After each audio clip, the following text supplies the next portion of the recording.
Okay.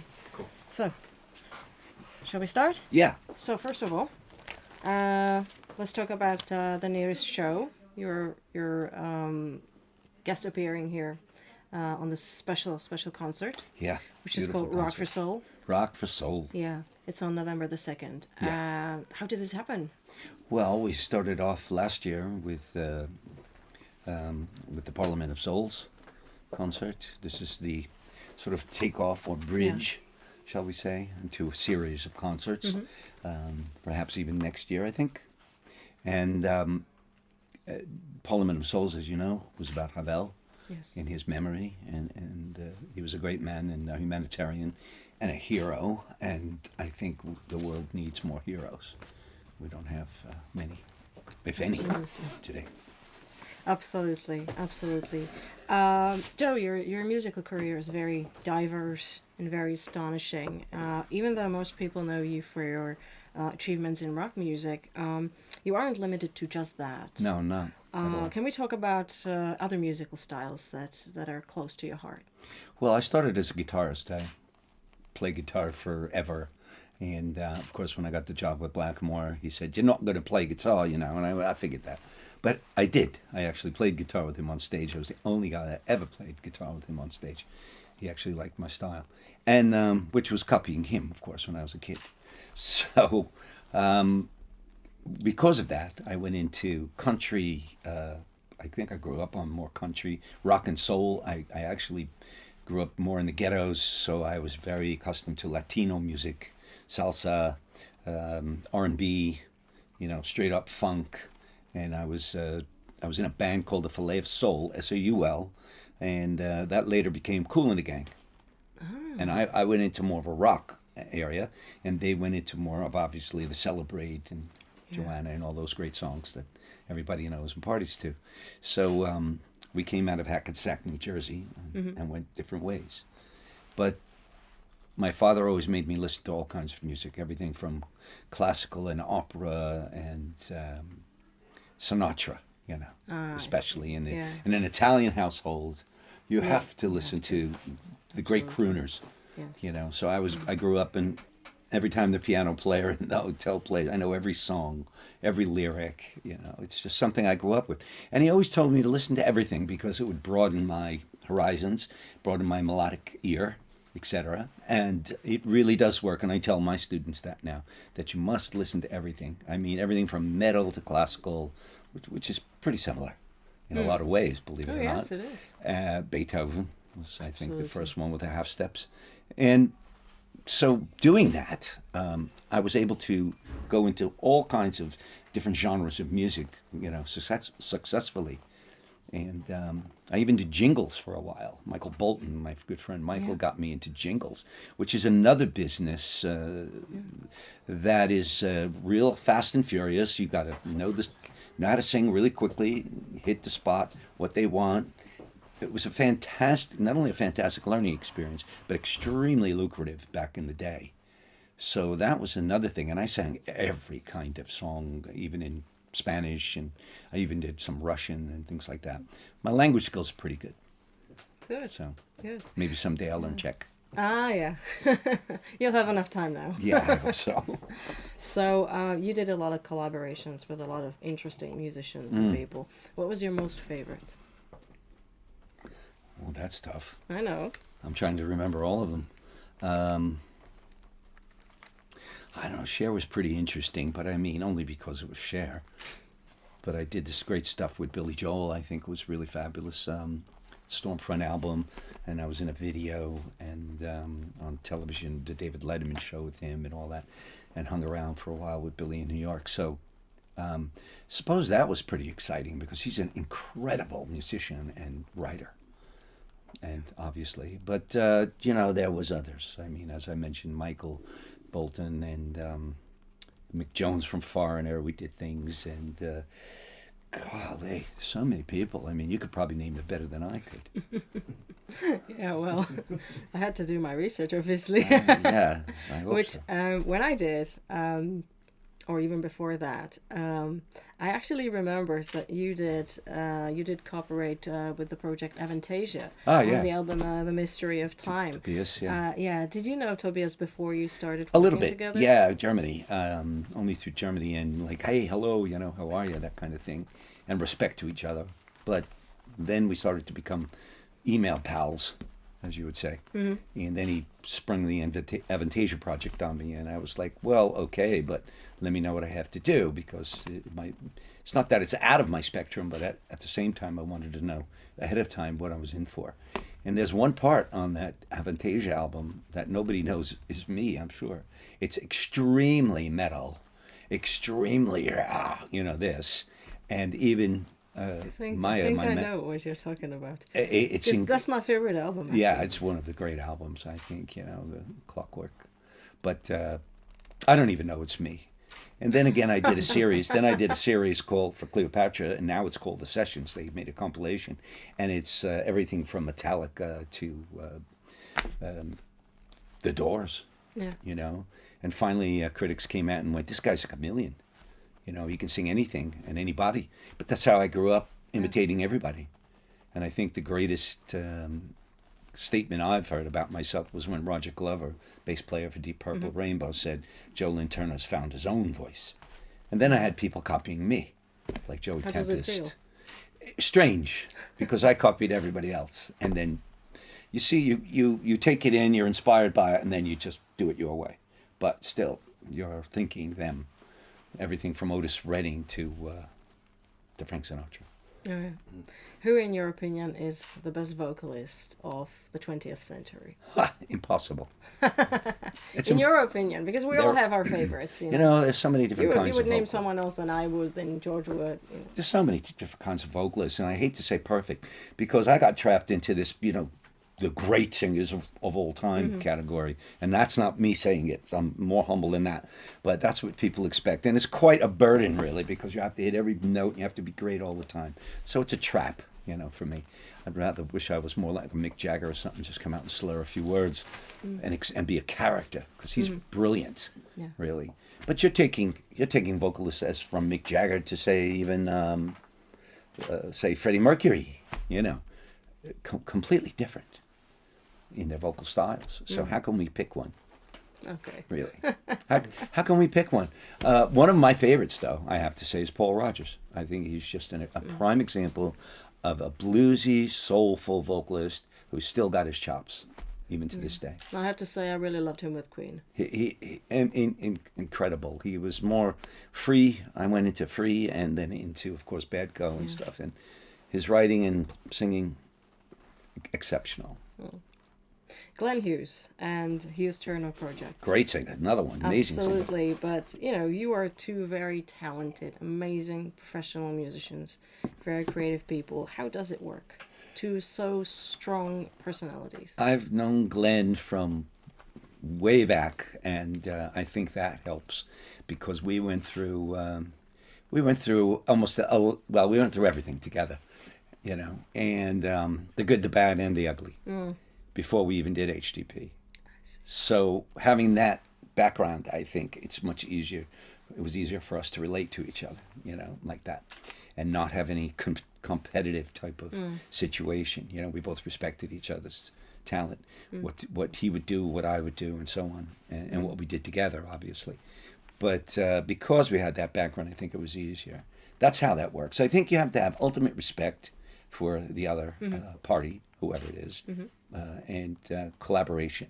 If you sense any jealousy or any of that, get out, because it's never going to work. I mean, that's what breaks up bands, isn't it? Yeah, absolutely. The egos, and it's really funny, because I've worked with some of the great guitar players of the world, Blackmore, Malmsteen, and all these guys.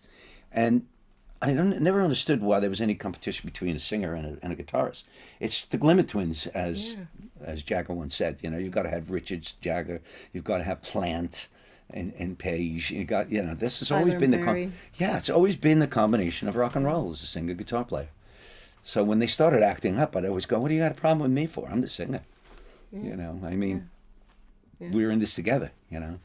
But it's funny how that happens. Yeah. It's like this term that I think Nick Six created. This term LSD, lead singer disease. Yeah, that's way back when LSD. And I don't think I have LSD. I really don't. I was never a diva, ever. I was down to earth, as anybody can tell you. Absolutely. If I don't like something, I'm going to tell you. But it's very rare, and I have to have a good reason, you know. But I've never been like egotistical about it. I always look at it as a gift, and I am lucky every day when I open my eyes and put my feet on the ground from the bed. You know that I don't even know if I've got it anymore. Nobody does until you hit the mic, hit the stage, and then you're back. You know. And so far, it's been over 40 years, and I'm blessed and very grateful. You mentioned Ritchie Blackmore. A lot of people, a lot of the fans, they were kind of disappointed when he created this project of his, Blackmore's Night, the family project, turned to my something fault. completely different. So what did you think about it? Well, I say it's my fault because I introduced him to candy. Ah, I see. I did. If you didn't know the story, I'll give it to you fast. We were doing a football game for charity, soccer game, actually. Yeah, Rainbow played a lot of soccer. And WDIZ in Florida for the kids. And we were on a full pitch, everything. And, of course, we won because Ritchie would fly in all the Swede ringers, you know, the Swedish guy doing bicyclettes and rainbows and stuff. So, anyway, this girl comes up to me and she starts chatting me up. And I'm like, okay, I'll just wind her up a bit. Yeah. And she thinks I'm Ritchie Blackmore. Ah. So I'm like, wow, you got your signals mixed here, sweetheart. So I brought her up to a certain point, and then I said, look, you know, that's Ritchie over there. And she's like, oh, I'm very sorry. I said, no, it's okay. She says, can you tell me what kind of music he likes? And I said, yeah, 16th century Renaissance medieval music. And she said, you mean like Arnie Hanslin, you know, from Renaissance? And I said, no, I mean like a real quartet. He follows in fact, he does. He follows a German quartet and all the Schlosses and all the castles. And he's a real big groupie of this particular chamber quartet. And so after that, she went back to him and obviously snared him, you know, and told him the right things. And she was on to a career. It's no secret. Wow, so you're the devil. I am. And I hate myself for it. I do. We all do. I know you all do. But I know, I said, what a big mistake that was. I said, you know, I was only being fair, but at the same time, I thought back and said, I actually started that, you know? And look, if he's happy, if Ritchie's happy, so be it. You know what I mean? So be it. I have nothing against him or it or whatever they want to do, you know? Okay. I mean, it's his life, and he's able to do whatever he wants. All right. Joe, you work with so many musicians. Isn't it sometimes difficult to keep up with your own style, not to forget your own ways? I have many ways. Yeah, but I think I'm the thread through it all. I am the rope or the thread that runs through all of these projects or whatever. Yeah. It's always, I can tell who that is, you know, because there's always my stamp on whatever I do. In fact, it's, again, it sounds like I'm patting myself on the back, but it's so strong, the stamp, that sometimes they say I take over the band. Ah. Yeah, that's the problem here. All of a sudden, Deep Purple becomes Deep Rainbow, or Rainbow becomes the Ritchie and Joe show, and, you know, because it's such a large signature I have, and I can't help it. You know, I do the writing, I do all the melody and lyrics, and same thing with Malmsteen. The biggest record he ever had was Odyssey. So... It's actually the only one that I have. The only one that you should have. If you have any taste at all. It was a good choice. Come on. Twice, listen to it again. You'll be revisited something great on that record. But, so it's a curse and a blessing, you know, that I have this big stamp of a vocal sound. So I don't really lose it. I just adapt. You know, so I'll ask somebody, okay, this is the project. I'll sing it for the project. But there's no way you're going to take me out of the project. You know, it's like... In fact, that's why they hired me to be in the project. Yeah. Otherwise, get somebody else. You. Yeah. So let's talk about the magic that happens here now in Prague. You're recording. I'm excited to record in Prague. Yeah. It's a beautiful city. I've always loved Prague. And I'm fortunate to have the time and the wherewithal and good friends here. And associates, colleagues, to do some work before I move on to the rest of the tour of this world, because I'll be in Japan all the way through United States and Bulgaria, everywhere. So I'm going to Sweden this weekend. Oh. So yeah, it's pretty crazy. In February, I'll end up in Japan, and after that, I think Thailand. So on and on and on. So this is the moment that I have. In fact, I'm sorry I have to go to Sweden because I really wanted to record through the weekend. But they've been great here at Faust Studios. Let's make sure we say that. Incredible studio here. And Derek Sexenmeyer, engineering. Fantastic. And so far, we're laying it down pretty good. So what are you recording here? The fifth Sunstorm album? Yeah, it's number 5. I never thought I would do even 2, actually, Sunstorm. Yeah. But I guess, knock wood, they do well. So, they wouldn't be putting them out if they didn't get a return. Absolutely. It's just economics. I'm sorry? Who else is working on this album? We got a great band. Alessandro De Vecchio's producing again. Yes. And he's got some great players on this album. I mean, for me, the guitarist, I have to mention him specifically because he co-writes and he's just brilliant. His name is Simone Mularoni, and he's brilliant. Yeah. He really is. So I have to give him kudos. But it's a strong sort of AOR, heavier sounding AOR record again. I'm trying to leave the triteness of the pop that they like so much, because they know I have this pop side if I want it. But we're doing some rock here. It's good. So it's Italian Mafia again in action. Pretty much it has become. I like her style. She's great. Yeah, it is the Italian Mafia again. But what mafia? There is no mafia. I will never admit to it.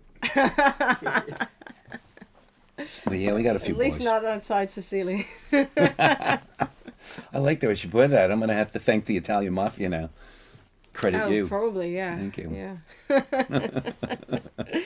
So this is one of the many projects you work on now. Yeah. What are others? Well, I'm doing something that's completely off kilter in a way. Peter Tatgren. It's okay if I say this, Peter. By now, Peter Tetgren from Pain and Hypocrisy. Yes. Is a good friend of mine, and we started writing in his studio, the Abyss studio in near Borlänge, Sweden, and we came up with 3 great tunes. And we said, look, we've got to finish this as an album. So in January, I'll go back about for a week, 10 days, and do some more writing. And it's really sort of a bridge between classic rock and industrial metal. And Peter, that really sounds that is really different. Yeah, this is really different. Yet, it's got something for both schools, if you know what I mean. It's really interesting. It's different, and I think everyone will think it's very different from me. But yet, at the same time, my stamp is on it. It sounds like me, and people are maybe scratching their heads like, well, how does that match? Well, wait and see, or hear, because it's pretty amazing stuff. Killer stuff, really. That sounds so. I cannot even imagine. I know. Nobody's done it. Yeah. Wow. Can you figure it? Classic rock, industrial metal. Yes. When I say industrial, I mean really. And yet, there's times when it's like this, and then it just blows your head off. And it's great stuff. It's exciting, really. We listened to it again the other night and just went, oh, jeez, this is going to knock people out. Wow. Yeah, very excited. So there's that. And then there's always this, that, and the other. People send in projects for me to work on, and now I'm able to do what only I like to do. So it's not about money, but yeah. So do you still have some list of people you would like to work with? Preferably the living ones. Yeah, well, I was going to say the people I want to work with are probably dead, past now. I've worked with so many people that it's difficult to say who I'd like to do something with, but I would like to I'm probably going to make a rock blues album. I was talking to Lynn from the old Soul Doctor and Mother Road now, and he's a great sort of guitar player for that, because one of his favorite bands is Free, Batco, and mine too. So, and we did an acoustic thing with Ready for Love, and it just came out great. So we were like, maybe we should do a record. And it doesn't have to be anyone super famous or anything. It's more a stylistic thing that I'm looking for, really. Just to get I wanted to do a funk album. You know, I don't know who'd buy it other than me, but I know a few people. yeah, I don't know. I guess people might. You know, it's shock. People like to put you in a box, in my opinion. You know, stay in that box and don't leave the box, because if you do, I won't know what to do with it. You know, you're shocking me, or you're putting yourself out of order here. And I don't know why they don't like change, because if an artist doesn't change, he just dies. And yet, that's the fact. And yet they want you to stay the same. Yeah, it's kind of like Every time schizophrenic. It's a double entendre. It's like, damned if you do, damned if you don't. Every time I want to play some of my solo stuff, that's pretty obscure, some of it, they want me to rainbow purple stuff. And then I play the rainbow purple stuff, they want me to do the solo stuff. And I'd end up doing 3 hours of everything, and it's just not feasible, shall we say. Yeah. I have a last question. Have you ever had to have to say no when you were offered some collaboration? When you were like, this is not me. I don't feel like doing it. Sure. Yeah, there's been a few times that I would say, look, I'm always the right guy for the job because I can adapt. But there are times when I just don't like the energy, or, I have my own personal reasons about it. And there's probably more that I turn down than I accept, no matter what, whether it's time constraints or touring or whatever. But there are some that I just flat out go, no way, man. I can't do this. I won't do this. Sure I can, but I won't. I don't want to be connected with it. Okay. I think that's just natural for everybody. I mean, I'm sure there's people that you don't like. Yes, but I don't have the luxury to refuse them. That's it. The luxury. I'm not Eddie Trunk yet, so. My old good friend Eddie Trunk, very good friend of mine. When I'm in that kind of position, that's a different story. Yeah, but even Eddie, he has to comply too. He's got a new. They dropped him from the metal show and all that. I mean, look, MTV has now become a political. I know. Sort of platform for BS. If you ask me, it's not music at all anymore. It's not anymore. But on the other hand, who watches TV anymore? Really, it's nobody. The MTV Awards, I think. MTV should probably turn into YouTube. Start doing like 15-minute YouTube shows. Yeah, that's about all the content they have. I'm sorry. We used to say empty V. Empty. Yeah, you got the point. Because it's very empty. You do. So, that, what it was back when it was absolutely amazing, simply because that's when real videos and all the bands, and things like that were real. So, that's, thank you for the interview. I appreciate it. Thank you very much for your time. Pleasure to meet you. We're looking forward to hearing all the new stuff that you have for us. Yeah, wait for that industrial classic stuff. Can't wait. It's going to be very cool. Can't wait.